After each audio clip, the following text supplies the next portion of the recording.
It's time for the best coverage of the top stories in sports. The Sports Wrap with Jason Page starts now. On a Tuesday, and great to have you with us all across America and Canada.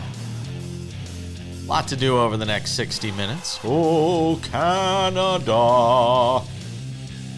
Looking for a new prime minister in Canada. Sam Yarnell is here. It's Sports Wrap. Lots to do over the next 60 minutes. I know, I just blew your mind with that news nugget, didn't I?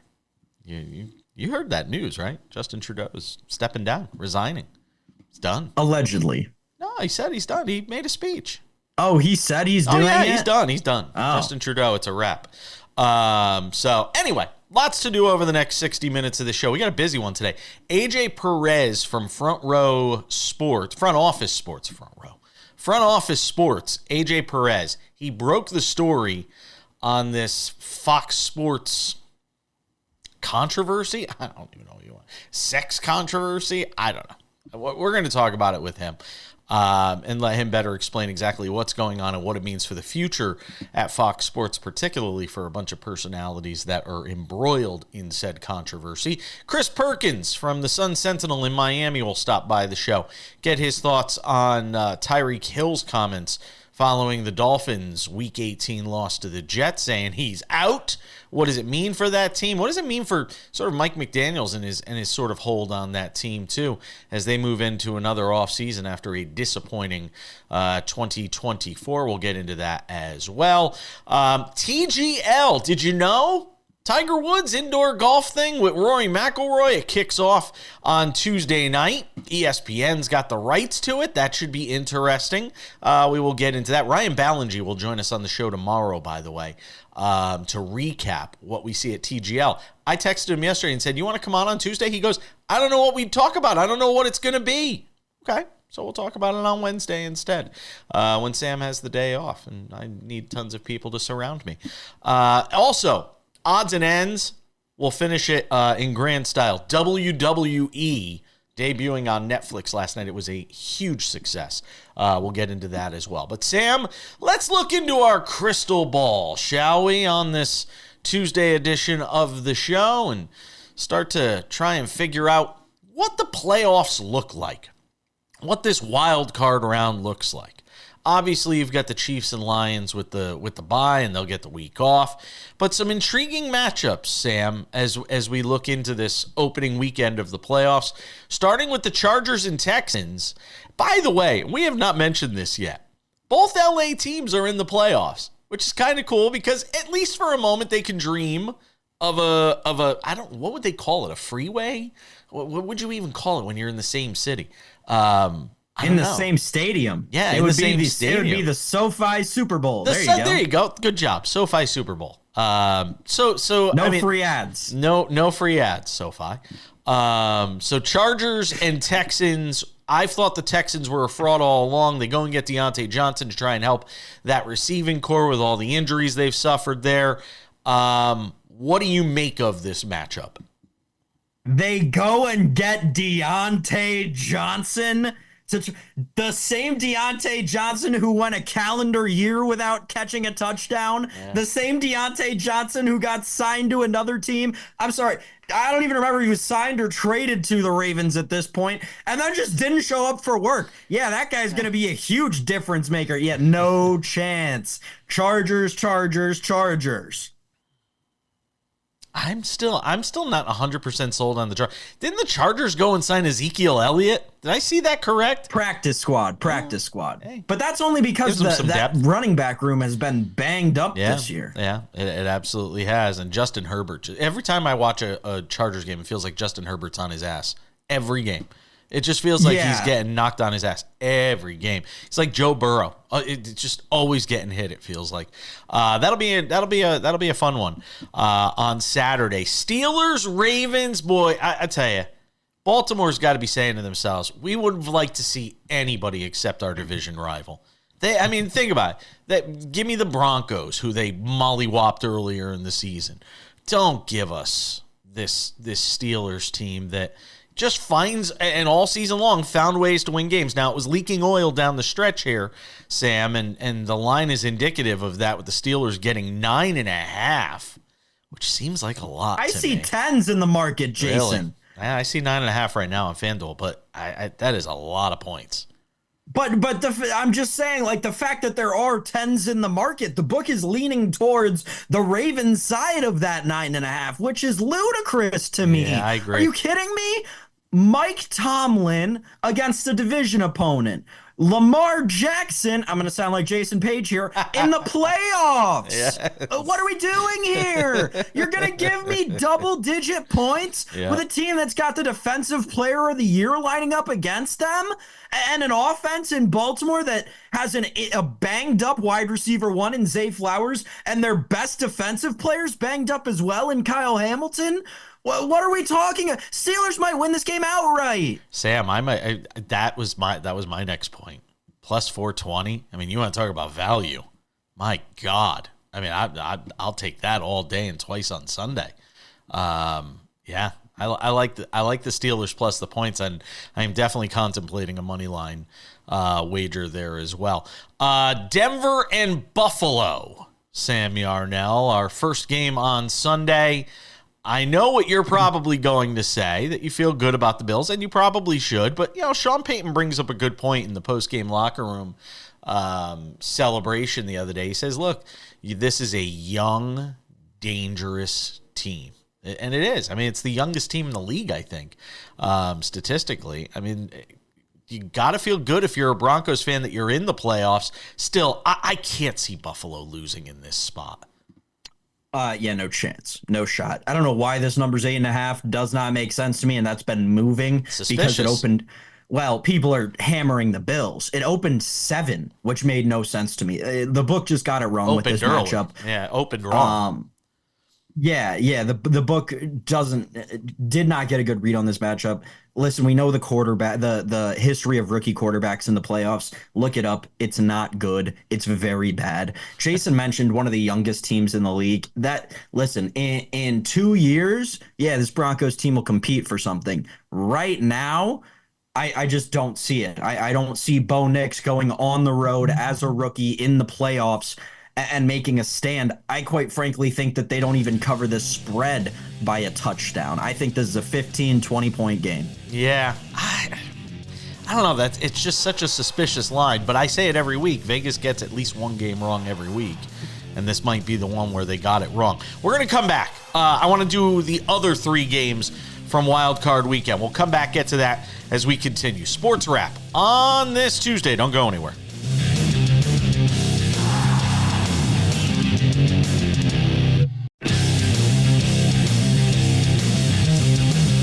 Thanks for being with us on this Tuesday edition of Sports Wrap. Chris Perkins comes your way in 10 minutes. Talk about the Miami Dolphins, the Tyreek Hill situation as it is unfolding there. How much responsibility does Mike McDaniel bear as well? I want to talk about that. All right, Sam Yarnell. Let's continue our look into our crystal ball. We talked about 3 games in the Wild Card Weekend that is to come. Let's talk about a few more. The Packers and the Eagles, obviously a game that is front of mind for everybody. With these two teams meeting up, you've got the Christian Watson situation. Jordan Love has been banged up. These two teams met in Brazil to start the year. It was a close game. Saquon Barkley had a huge game in that one. The line, by the way, is Eagles minus 4.5. I wouldn't want to see the ball. I'll say this. If the Eagles are going to win this game, they better win this game. They better not expect Green Bay to just go and give it to them. They better go and take it. I mean, they're going to need Jalen Hurts if they want to do any of that, who at the time of this recording, and obviously things change by the hour in the NFL, but is still in concussion protocol. Everyone thought that Monday would be the day. Oh, he'll clear it. They were just using last week, the entirety of it, to keep that roster spot open for another backup in Tanner McKee to come in. Now he's not out of concussion protocol. So now you've got to start asking yourself, okay, is there something seriously wrong with our franchise quarterback in Jalen Hurts? And quite frankly, if it's Kenny Pickett or Tanner McKee in this game for Philadelphia, you might as well write off their chances right now. That's a team that lost to Washington, I will remind you. Jordan Love's situation is interesting too. Again, I'm not completely ruling out us seeing the last snaps of this game being taken by Malik Willis and Tanner McKee, in which case it'll be a huge letdown to everybody involved who wanted to watch it. Take the under. Yeah, listen, it's an interesting I don't know 45 and a where to half, go with by this the way. game. 45 and a half, by the way, is the total.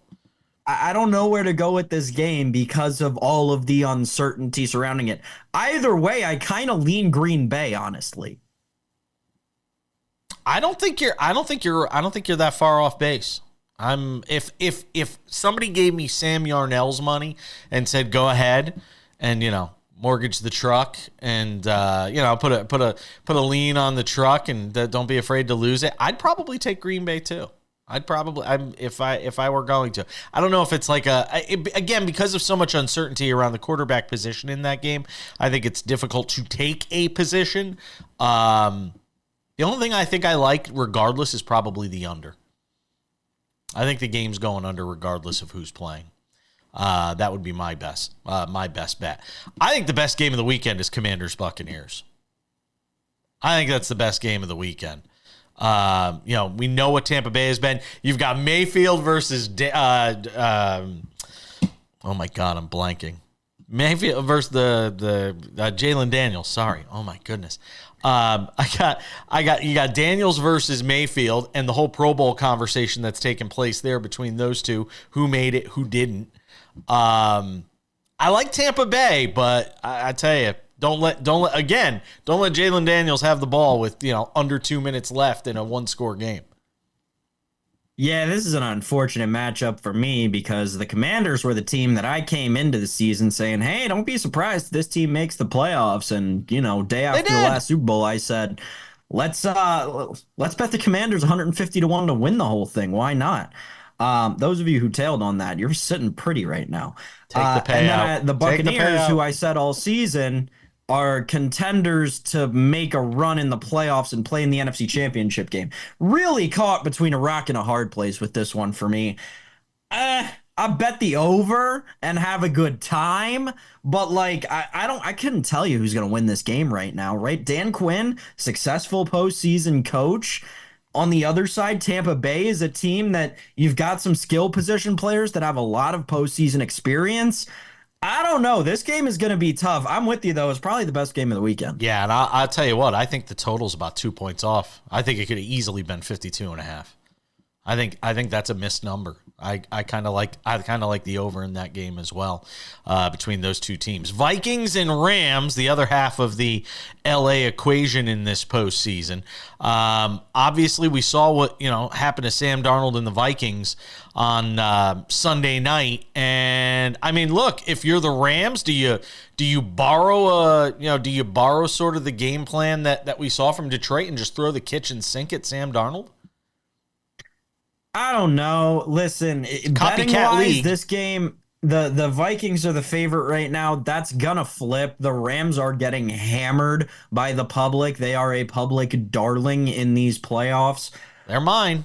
I love them. You know how I feel about them for the Super Bowl. That's right. The Super Bowl bet on them, you can get them at 3,500, 35-1. I don't know, man. If there's a team, if there is a team, right? So here's the thing on the outlook on the Rams, right? Yeah. If the Bucks and Eagles win, the Rams have to now go to Detroit, and that's tough. Matt Stafford playoff game in Detroit. We've seen this before, right? Yeah. Didn't go so well for Matt Stafford. Game's tough. I don't know. I don't know who's going to win it. I really don't. It depends on what Brian Flores comes up with defensively. Under's probably a good look. I mean, they played earlier this season. Lions beat them 26-20. It was a heck of a game, though. I mean, I'll tell you what. I think the Rams will at the very least give them a scare in in that game if they go to Detroit. If there's one team I think is not going to be intimidated by playing in Detroit, it is this Rams team with Sean McVay and Matthew Stafford and Cooper Kupp and Puka Nacua and all these guys. I think they are a dangerous team if they get into that spot. I don't think anybody likes to see them in the postseason. And you didn't even mention the most dangerous part of that team right now, which is Kyron Williams. Yeah. I mean, the guy has been on an absolute heater. He took what he did last season and absolutely doubled it up this season. It's truly been impressive. And I think one of the things that we don't talk about enough with the Rams is how quickly that team went from winning a Super Bowl to completely rebuilding everything they are. And here they are again back in the playoffs already with a defensive rookie of the year candidate and one of the most dynamic offenses in the National Football League. Goes without saying. Absolutely. All right, Chris Perkins is going to join us here in a couple minutes. We'll get his thoughts on the Dolphins situation with Tyreek Hill. AJ Perez from Front Office Sports still to come in this show. Don't go anywhere. Lots more to do.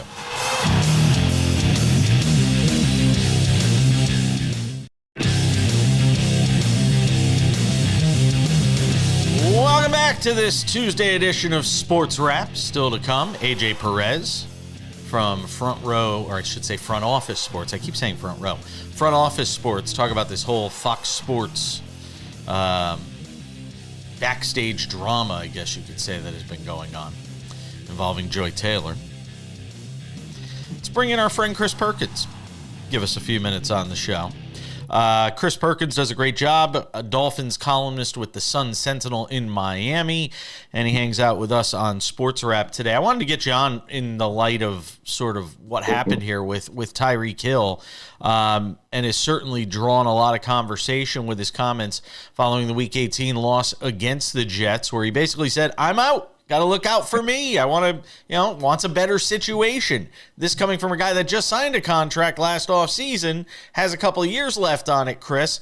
What seems to be the reaction right now in Miami to those comments? Was it him blowing off steam? Because there was a subsequent post on social media that showed him doing the Antonio Brown with his, running off the field with his shirt off.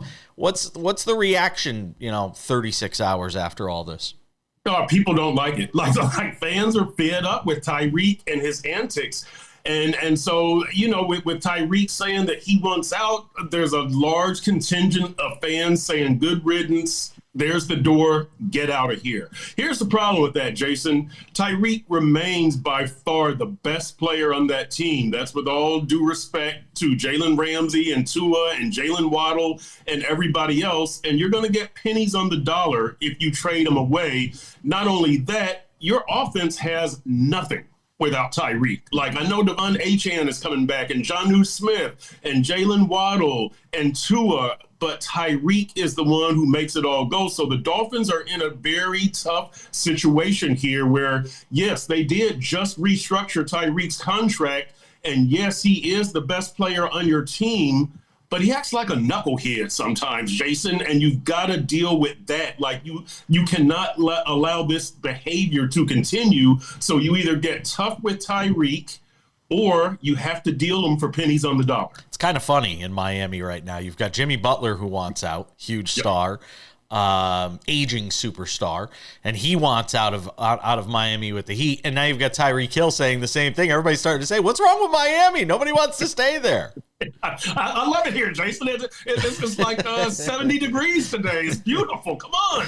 I know. I don't understand it. So what is the next step in all of this then? Is it to try and see if there can be a reconciliation here? Do they have any other choice but to do that?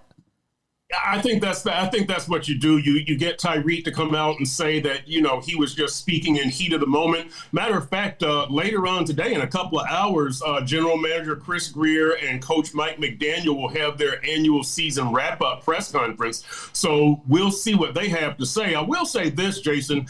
I've said for over a year that the Dolphins need, and I'm going to make a hockey analogy here, the Florida Panthers did the Huberdeau for Kachuk trade. And when the Panthers had that high-scoring offense, you remember, but they determined that offense could not win in the Stanley Cup finals. Or in the Stanley Cup playoffs. You need something more physical, something more rugged. I think the Dolphins have the same situation here. If they could use Tyreek in a Huberdeau for Kachuk type of trade, and they could get somebody who brings in that right mentality, that right attitude, I would say 100% go for it. But again, with Tyreek acting like a knucklehead, you're going to get pennies on the dollar. So I'm not sure that trade is realistic, but they need that type of culture change. In the postmortem on this Dolphins season, which probably really, in reality, it probably began weeks ago, even though they realistically had a shot to make the playoffs in the final season. I think everybody kind of knew, Tua probably wasn't going to be able to play in a playoff game,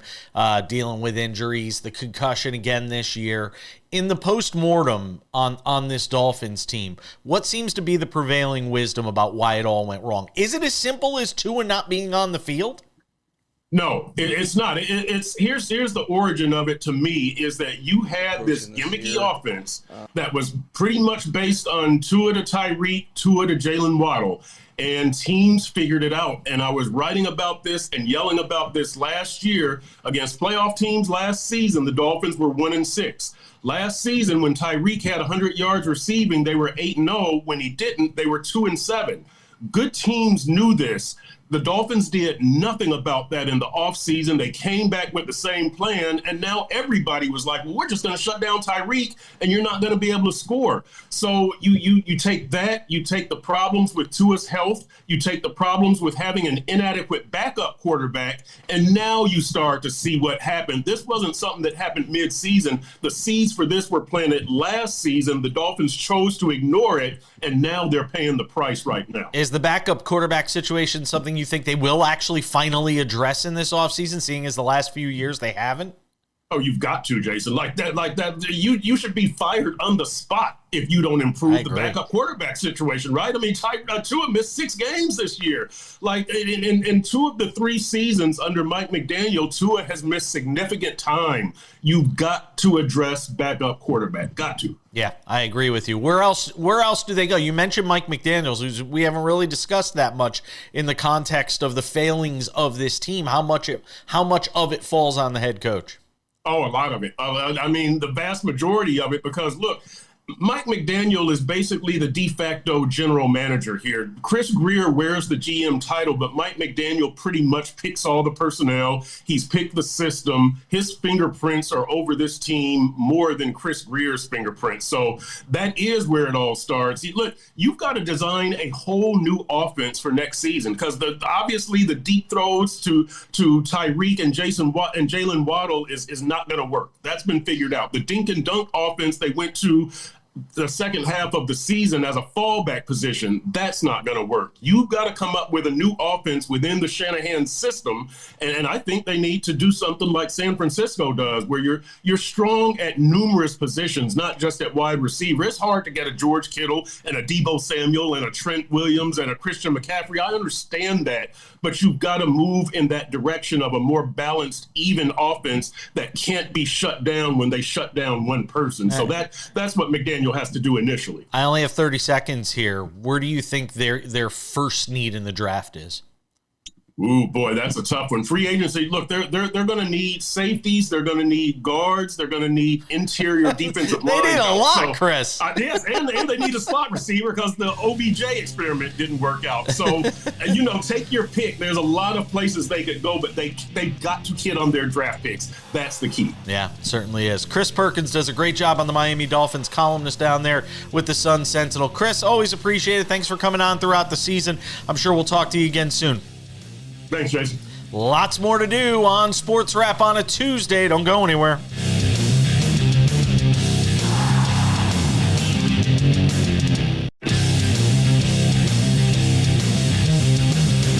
All right, we keep things moving on this Tuesday edition of the show. Something to consider in 10 minutes. Let's bring in AJ Perez, first appearance on Sports Wrap. Does a great job with Front Office Sports. He broke a biggie on Sunday. This Fox Sports story involving Skip Bayless, Joy Taylor, some behind the scenes, I guess a sex controversy. I mean, give me sort of how this whole thing broke down for you. How, first of all, how the story winds up in your lap, and then give people a bit of the backstory on this lawsuit that has revealed all sorts of information that Fox Sports probably wouldn't like to see revealed.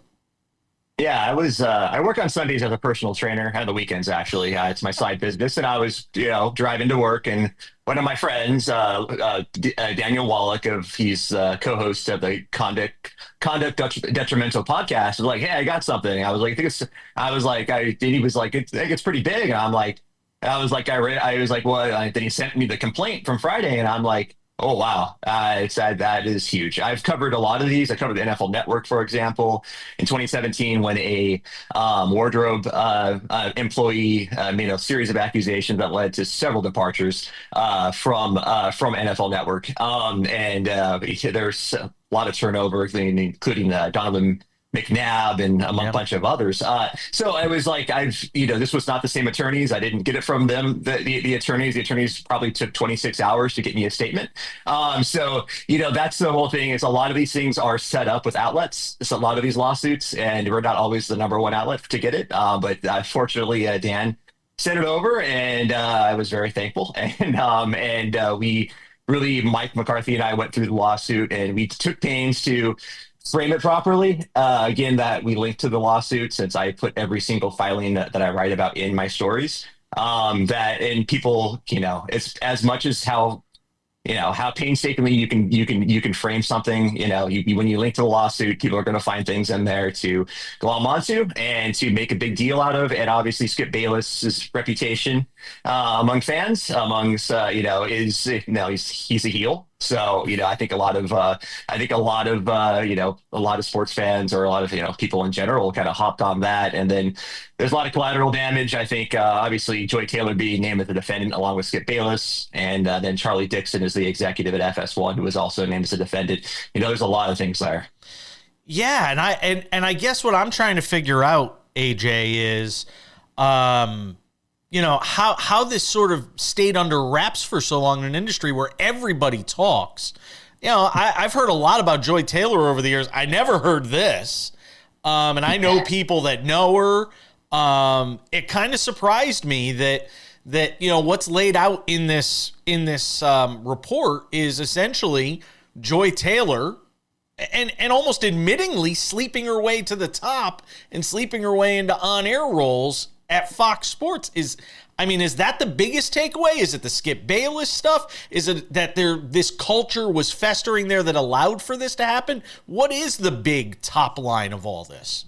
I think the top line really is Charlie Dixon and his the conduct. Explain to people who Charlie Dixon is, for those that don't know. Charlie Dixon is the executive vice president, basically in charge of content for FS1, which is the Fox Sports' cable network. I always, as a reporter, I always go to the top, and if I'm covering Dan Snyder, covering anything, you start at the top. The people who are in charge, the people who allow an alleged toxic workplace to exist. Those are the people that need the most focus. And this is the first time I've written about Joy Taylor. I think I don't watch FS1 all that much. She's moved around there and didn't. Who knows what people move around networks all the time. There's no rhyme or reason to it for fans. There is internally reasons for it, but we don't always know those. I think that's the whole thing. That's what I started with, and I think, unfortunately, this kind of validates a lot of people's misconceptions about women in sports media. I think my wife's a former sports writer. Sexism and misogyny is still huge in our business, unfortunately, and that's just kind of in that. You can see that on Twitter. You can see that, expressed everywhere, and it's sad. And it's like, I don't even know. These are just allegations in the lawsuit. Yes, they're, penalty of perjury, and when someone files a lawsuit, everything's supposed to be truthful inside. But it is just a lawsuit. We're so far away from discovery. We don't know if this case is going to survive a motion to dismiss. We don't know after that if it'll be certified as a class action lawsuit where other Fox Sports or Fox employees will join the lawsuit. So there's a lot of things we don't know, including the validity, how valid these allegations are. And AJ, we've only got about a minute left here, but I wanted to get your thoughts on the way out on kind of where the sports media, as someone in media and someone with close ties to sports media, where the landscape kind of goes from here, what the fallout will be because of what's gone on in this lawsuit.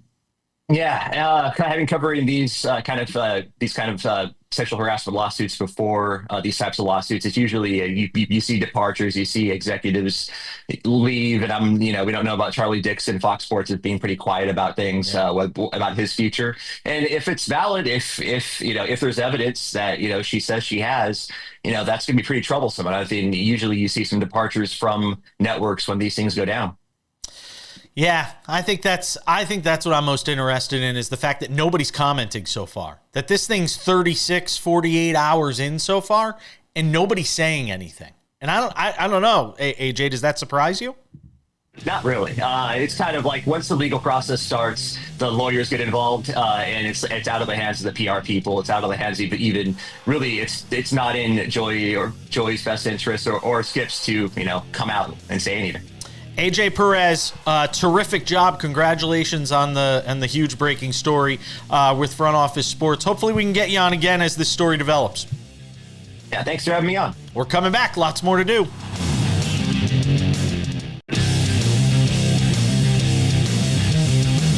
Coming up in 10 minutes, it's odds and ends. But right now, something to consider on this Tuesday edition of Sports Wrap. Sam Yarnell, something to consider as you look at snow. Those of you in the mid-Atlantic area that watch the show, those of you in the Midwest that have been dealing with snow, you don't really think of golf right now, do you? Can't really hit golf balls in weather like this. Maybe if you go to an indoor driving range or something like that. But golf will take center stage on Tuesday night in Florida, inside the SoFi Arena or whatever they're calling it, this indoor golf facility that has been built with grandstands and people can watch. It's TGL. It is the Tiger Woods, Rory McIlroy owned and operated league. This 3-on-3 golf extravaganza that we're all getting ready for on Tuesday night. It kind of snuck up on me. I'm not going to lie. I saw it yesterday and I said, we got to talk about this on Tuesday's show. And I mentioned this earlier in the show. I got in touch with our friend Ryan Ballingy, who does a great job on golf and joins us on the show quite a bit. And I said, you want to come and talk about it on Tuesday? He said, I'd rather talk about it on Wednesday when I see it, because he said, I don't know what the hell it is. Nobody seems to really understand what this indoor golf thing is. And I went and looked it up. It's got a number of different elements to it that I think are fascinating, Sam. The fact that you've got the largest golf simulator in the world essentially set up in this arena. It is 20 times the typical golf simulator. And I saw guys trying it out and testing it out in the arena yesterday and hitting shots. And as soon as it hits the screen, the simulator takes over. They've got real bunkers. They've got these greens that are on jacks that allow them to basically change the green and the slopes of the green with every hole. I think there's 9 holes in each match. There's singles, there's team, all these different elements to it. The bottom line, though, and the question I have, Sam, is, are people going to watch? People will probably watch the first time. I expect this to not go well. Really? It's Tiger. Everything Tiger does goes well. Well, right. Almost everything. Yeah. I could make a few jokes. Maybe not marriage, but... Or, driving. Anyway. All right. So listen, this facility is brand new. Yep. Last week, Tuesday night of last week, there was a streamer, a YouTube streamer, a popular YouTube streamer, who went in and was given permission to go in there and do a YouTube stream trying to make a hole-in-one for a bunch of hours. And it was a disaster. A meltdown disaster. Now, granted, this was an amateur golfer compared to the professionals, but the facility was still under construction. And in the middle of it, just spontaneously, all the fire alarms in the building went off. So at least the water didn't come down. If the sprinklers went off, I would have been worried. That true. I'm just saying, it seems to me like this is just based on things that I watched that are at this point a week old, and everything could have changed in the last 7 days. But it seems to me like this is something that was kind of thrown together because the Live PGA beef kind of died down, and the eyes to golf kind of stopped. And so they were like, what's a big shiny object that we can build to bring a bunch of more eyeballs to our sport? Feels like they threw it together kind of quick.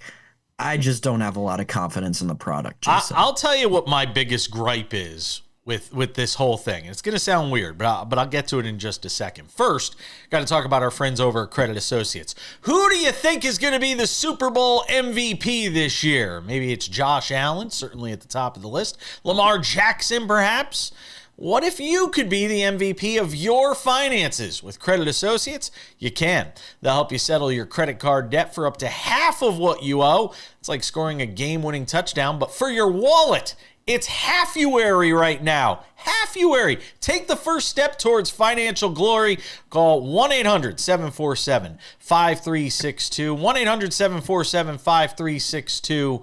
Credit Associates, because every MVP needs a winning team. To see if you qualify for debt relief, call 1-800-747-5362 or visit creditassociates.com or just scan the QR code below. It's Halfuary. Go and save some money on your debt. All right, Sam, my biggest beef with this, you've got the opening match. I'm going to read you who's competing for the New York Golf Club and the Bay Golf Club in tonight's match. Matt Fitzpatrick, Ricky Fowler, Xander Schauffele, Cameron Young, Ludwig Oberg, Wyndham Clark, Min-Woo Lee, and Shane Lowry. Who's missing from that list? Tiger Woods. Why is there no Tiger in the first match? No Rory in the first match? How do you do this? How can you say we want people to watch and get engulfed and engrossed in this? But Tiger Woods isn't going to play, and Rory McIlroy's not going to play, and Min-Woo Lee, who I couldn't pick out of a friggin' lineup, is going to be playing. Oh, come on. Min-Woo Lee's awesome. He's Australian, or maybe he's from New Zealand, but he's awesome. Min-Woo Lee rocks. That said, yeah, this was thrown together. Come on. They've had a year. They've had so much time. The thing was delayed by a year. I don't get anybody. It's going to be Ricky Fowler hasn't been relevant in 2 years. This thing's going to crash and burn. I hope you're wrong, because I'm a huge fan of golf. And I'm a huge fan of Tiger. Me too. Well, but I can't. But I can't. I mean,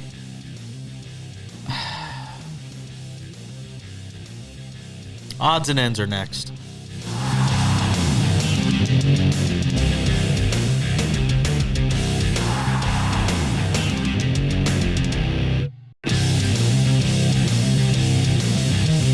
All right, just about time to put the wraps on this baby for a Tuesday. Tomorrow's show, Sam is off, which means everybody and their mother will be joining me on the show, including Kurt Heelan of Pro Basketball Talk at NBCSports.com, Ryan Ballingy, Golf News Next. Get his thoughts on what we see on Tuesday night with Tiger Woods' indoor golf extravaganza. 1,500 fans will be on hand for that too. I have to say, the arena itself looks kind of cool. That part of it is pretty interesting. But again, I don't know how you have an indoor golf league that Tiger Woods and Rory own, and neither of them are in the opening match. Anyway, we'll get to that on the show tomorrow. Vlad Lewisant will hang out in place of Sam Yarnell tomorrow. You're going to be Wally Pipp tomorrow. You better be careful, Sam Yarnell. There could be a Wally Pipp moment coming. Just wanted to make you aware that is a possibility with Vlad hanging out on the show. All right, Sam Yarnell, without any further delay, time for some odds and ends. Odds and ends. WWE. Hats off to you. Their debut last night on Netflix. Everything looked good from what I saw. I did not see every minute of it because I bowl on Monday nights. And I don't live in my parents' basement. I'm kidding. We love wrestling fans. I know everything that's going on in wrestling, so I'm just as bad as any of the big wrestling fans out there. My highlight of the night, though, by the way, can I just say, Hulk Hogan, who I used to idolize, getting booed out of the arena, essentially, at Intuit Dome. This is a guy that built wrestling. This is a guy that essentially laid the groundwork and the foundation for WWE, and Hulk Hogan got booed out of the arena last night at Intuit Dome. And I'll tell you why. It's because of his political stances. Think what you want. This is not me taking a side on anything like that, but if you take a side politically, you do so at your own peril these days. Hulk Hogan, who used to be a legend in WWE circles, despite the fact that he has had more than his share of issues outside of the ring post-wrestling career, booed out of the arena last night. The event, though, out of this world. It was 3 hours. The beauty of Netflix is they can run it as long as they want. They can make it be 2 hours. They can make it be 3 hours. They can make it be 4 hours. I thought the whole presentation looked good. They brought back a lot of the big stars. John Cena was there. The Rock was there. The Undertaker was there. A big night for WWE and a successful night for WWE on Netflix, Sam. Yeah, Hulk Hogan, the tribal chief, right? No, that's Roman Reigns. Come on, you know better. Oh, Hulk Hogan is real Hulk Hogan is real American. Oh, that's right, brother. Slammed Andre the Giant at WrestleMania 3. He's the one who does the RKO out of nowhere, right? See, you know some of the terms. You're more of a fan than you admit. That's see. I set you up and you didn't let me down. Thank you. I appreciate that. Brent Rooker gets a 5-year, $60 million deal with the Oakland A's, who have decided all of a sudden we've left Oakland. We're playing in Sacramento. Let's spend money. Let's spend money this offseason. We're the Oakland A's. This is the most. This is oh, the no. funniest I'm sorry. thing They're not the because- Oakland A's. I gotta get that out of my Just head. the A's. Just the A's. Just the A's. Just the A's. The funniest thing about all this to me is like when you. This is a very rudimentary way of thinking about baseball, and it's a little poignant, but how do you pay players contracts? You put butts in seats. You make money selling tickets. Yep. What do you have less of to sell when you move into a AAA ballpark? Tickets. I hope Sacramento A fans are ready to pay $170 a ticket to sit in the nosebleeds. Well, nosebleeds? I mean, it's not. It is a AAA park. It's a AAA park. It's not. I mean, it's not that bad a deal. But listen, that's a great deal for the A's. It is a team-friendly deal where if they have to eventually move it because they stink, you know, they certainly can. I mean, Brent Rooker was a guy a lot of people thought could get moved at the deadline. Almost and 40 they did. homers last year. Listen, he's had back-to-back really good seasons. You know, he kind of came out of nowhere. He was just sort of languishing in the Twins organization. And boy, you think the Twins kind of miss him right now? Yeah, I would say so. Changes in Tennessee as they get ready to have the first pick in the draft. They have fired general manager Rand Carthon after they go 3-14 this year. Brian Callahan will continue as the team's head coach right now, and president of football operations Chad Brinker will lead the search for their next general manager. So if you're a GM, you're going to come in there and you're going to be stuck with Brian Callahan? This to me, Jason, and I'm just getting some notes here from. I'll never understand when teams do this sort of thing. Like the Jets are going to hire a head coach before they hire a GM. Right. And it just so makes no sense. This is a problem throughout football, right? And we saw it in Buffalo. Sean McDermott hiring Brandon Beane. So here's the thing. Yeah. This firing shows you nothing but Oh, how much Mike Vrabel was holding that entire organization together. Yeah. I mean, Mike Vrabel had that thing duct taped together and it was flying. Yeah. They were in the playoffs like year in, year out. Derrick Henry established himself as one of the best backs of all time. Mike Vrabel is maybe the best coaching candidate out there. Yeah. That's my takeaway. Yeah, I think he is. A lot of moves with assistants being let go as we continue to go through this offseason. We'll have more on that tomorrow. Thank you to AJ Perez. Thank you to Chris Perkins. Thanks to you, Sam Yarnell. Enjoy your Wednesday off. We'll see you all back here on Wednesday for more Sports Wrap.